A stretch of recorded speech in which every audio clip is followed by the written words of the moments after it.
I became a student of how to set goals. And sure enough, when I learned how, my whole life changed. My income, my bank account, my personality, my lifestyle, my accomplishments. Make sure your dreams are the greatest influence on your daily decisions and activities. Put another way, make sure that the greatest pull on you is the pull of the future. For your dreams to greatly influence you, for the future to pull you, your future must be well planned. There are two ways to face the future.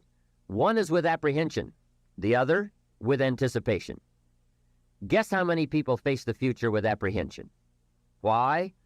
They don't have it well designed. And without really thinking about it, they have probably bought someone else's view of how to live. You will face the future with anticipation when you have planned a future you can get excited about, when you have designed your future results in advance. In this way, the future will capture your imagination. It will exert an enormous influence on you. And to design your future, you must have goals. Well-defined goals are like a magnet. They pull you in their direction, and the better you have defined them, the better you have described them, the harder you work on them, the stronger they pull. And they pull you through all kinds of difficulties, too. Without goals, it is easy to let life deteriorate to the point where you're just making a living. It is not difficult to get trapped by economic necessity and settle for existence rather than substance. We all have a choice. We can either make a living or design a life. Mr. Shove said to me, "I don't think your current bank balance is a true indicator of your level of intelligence." I was happy to hear that. He said, "I think you have plenty of talent and ability, and that you're much smarter than your bank balance indicates." And that turned out to be true. I was much smarter. My question to him was, then why isn't my bank balance bigger? And he said, "You don't have enough reasons for accomplishing great things. If you had enough reasons, you could do incredible things. You have enough intelligence, but not enough reasons." That's the key. If you had enough reasons. In my years of study, I've also discovered this. Reasons come first, and answers come second. Life has a strange way of hiding all the answers and disclosing them only to people who have been inspired to look for them, who have reasons to look for them. Put another way, when you know what you want, and you want it badly enough, you will find ways to get it. The answers, the methods, the solutions will become evident to you. Hey, what if you had to be rich? Are there any books and tapes on the subject? The answer is yes. There are plenty of good ones. But if you don't have to be rich, you probably won't read the books or listen to the tapes. What drives us to find the answers is necessity. So work on your reasons first, answers second. Now, what are some of the reasons for doing well? It varies from person to person. I'm sure that if you did a little soul searching, you could come up with a fairly strong list of reasons why you want to accomplish great things. There are personal reasons, sometimes uniquely personal reasons. Some people do well for the recognition. Some do well because of the way it makes them feel. They love the feeling of being a winner. That's one of the best reasons. I have some millionaire friends who keep working 10 to 12 hours a day, making more millions. And it's not because they need the money. It's because of the joy, pleasure, and satisfaction that come to them from being constant winners. To them, money is not their main drive. It's not the money. It's the journey. Once in a while, someone says to me, "If I had $1 million, I'd never work another day in my life." Hey, that's probably why the good Lord sees to it that he doesn't get his million. Because he'd just quit. Family is another reason, or motivator for doing well. Some people do extremely well because of other people. And that's a powerful reason. Sometimes we will do things for someone else that we would not do for ourselves. We are made that way. I met a man who once said to me, "Mr. Rohn, to do everything I want to do around the world with my family, I need at least $250,000 a year." I thought, incredible. Could a man's family affect him that much? And the answer is, of course. How fortunate are the people who find themselves greatly affected by someone else. It's powerful. Benevolence, the desire to share, can be a powerful reason for wanting to achieve. Some people do extremely well gathering up resources, so they can then be benefactors. What has you inspired? What's got you turned off? When I found the answers to those two questions, my life exploded into change. I finally found out what negative philosophy of life I had allowed to limit me and had me turned off, and I got that cured. Then I found a long enough list of reasons to turn me on, and once the lights went on for me at age 25, they have never gone out. I've fallen out of the sky a few times, but I've never lost that drive to do something unique with my life. Now there's another list of reasons for doing well, called nitty-gritty. Those hard little reasons that can really affect your life. Sometimes it doesn't take much of a goal to start you in a brand new life direction. I now carry a few $100s in my money clip.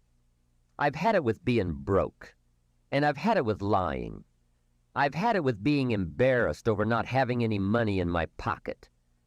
I promised myself that day that this would never happen again.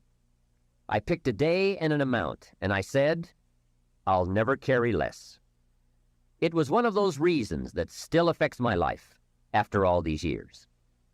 So I now carry a few $100s in my money clip.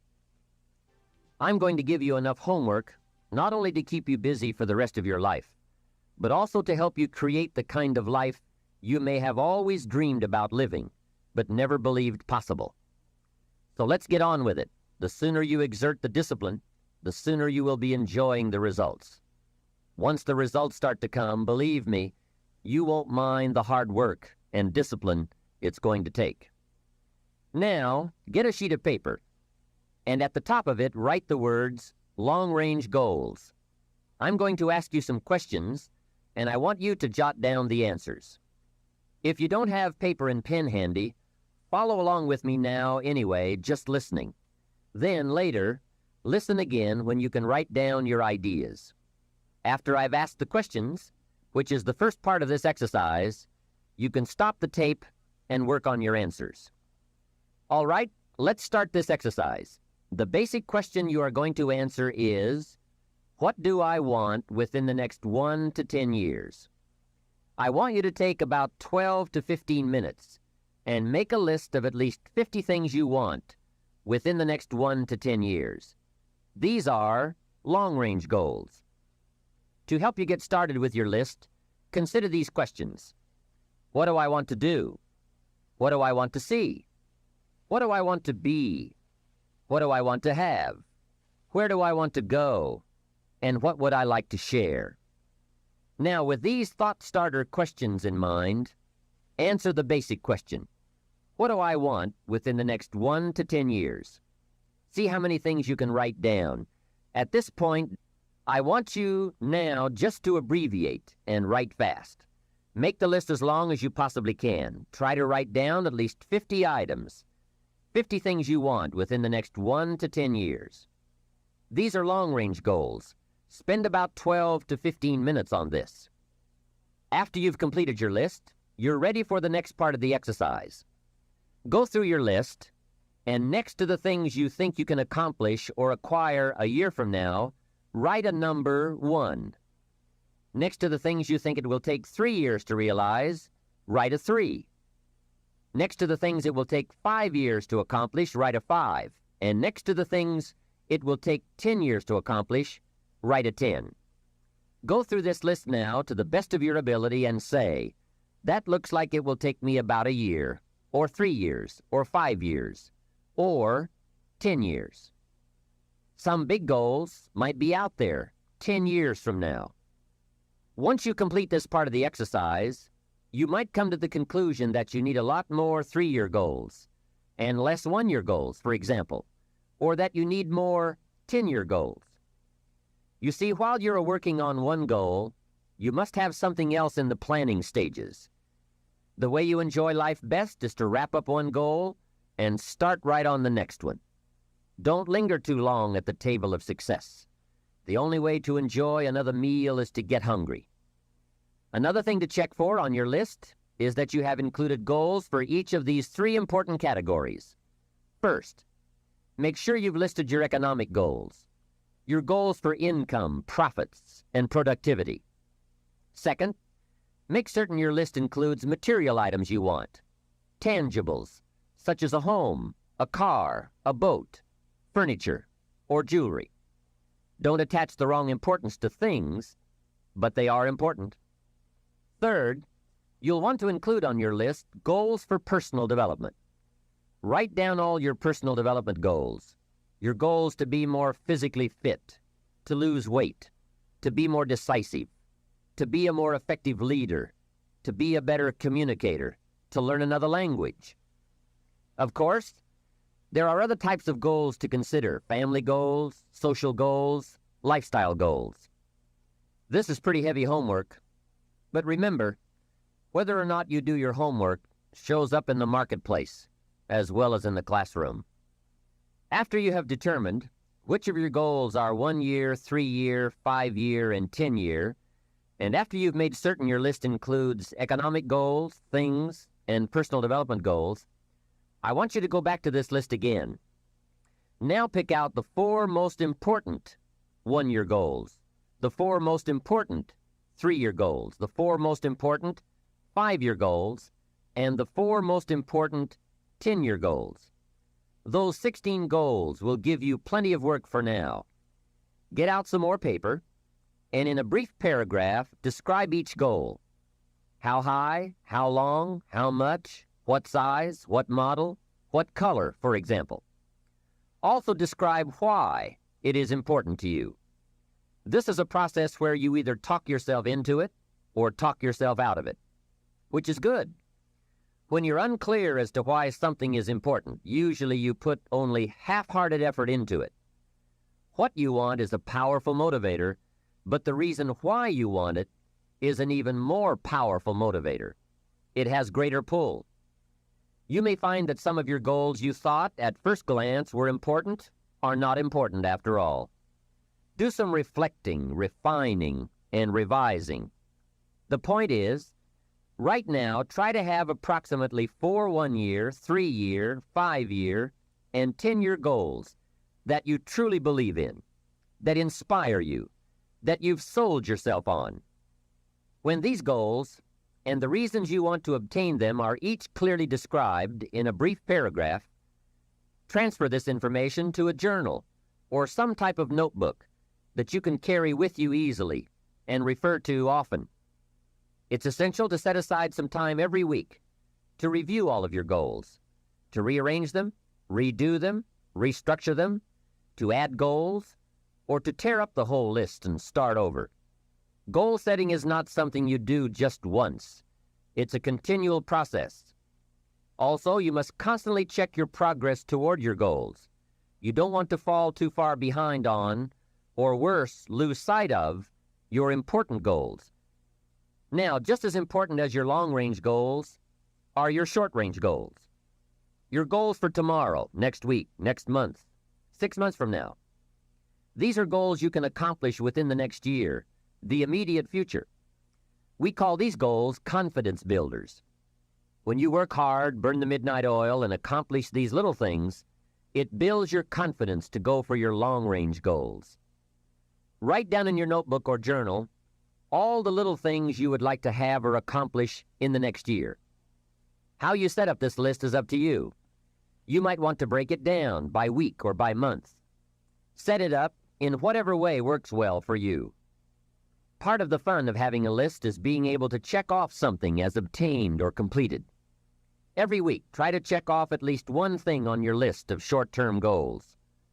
And when you are able to check off something major, something on your list of long-range goals, celebrate.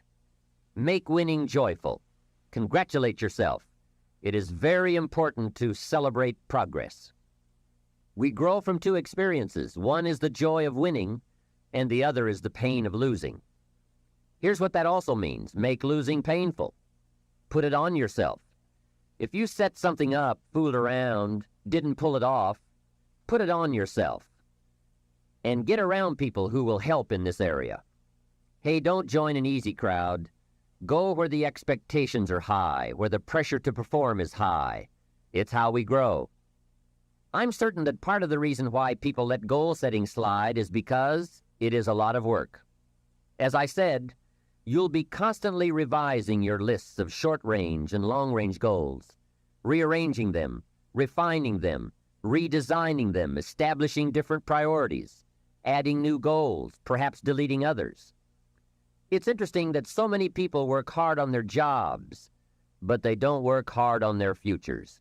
They let that slide.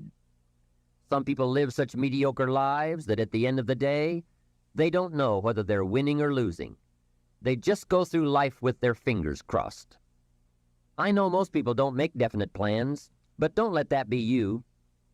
The guy says, well, you work where I work, but the time you get home, it's late. It's true. So work on your plans. Put yourself in the top few percent who put this power to work for themselves. Writing your goals down also shows you are serious. And to do better, you must get serious. You don't have to be grim, but you do have to be serious. Hey, everybody hopes things will get better, but remember, the future does not get better by hope. It gets better by plan. And hope unaided by clear plans can finally become an illness. There's a Bible phrase that says, hope long delayed makes the heart sick. It's a sickness. I used to have the illness known as passive hope. It's bad. And there's one that is even worse, and that is called happy hope. That is really bad. The man is 50, and he's broke, and he's still smiling. That's bad. So get serious. Make plans. Put them on paper. Understand that your goals, whatever they are affecting you all day long. Your goals affect your handshake, your attitude, how you feel. Your goals affect how you look, how you dress, how you walk, how you talk, all day, every day. Your personality, conversation, activity, it's all affected by your goals. I asked a man one time, what are your goals for this month? And he said, if I could just scrape up enough money to pay these lousy bills. That was his goal. Hey, I'm not saying it isn't a goal. It is, but it's such a poor goal. It certainly isn't inspiring. You don't jump out of bed on Monday morning and say, oh boy, another chance to go out and scrape up the money to pay these lousy bills. The point is that goals should be fun. They should be big, challenging, rewarding. They should allow you to grow. Remember, too, that the major purpose of having a goal is not just to acquire the goal. The major reason for setting goals is to compel yourself to become the person it takes to achieve them. In other words, attaining the goal is of secondary importance. What's far more important is what you become in the pursuit of it. The greatest value in becoming a millionaire, for example, is not the $1 million. The greatest value is the skills, the knowledge, the discipline, and the leadership qualities you acquired in becoming a millionaire. It's the experience you acquired in planning, development, strategy.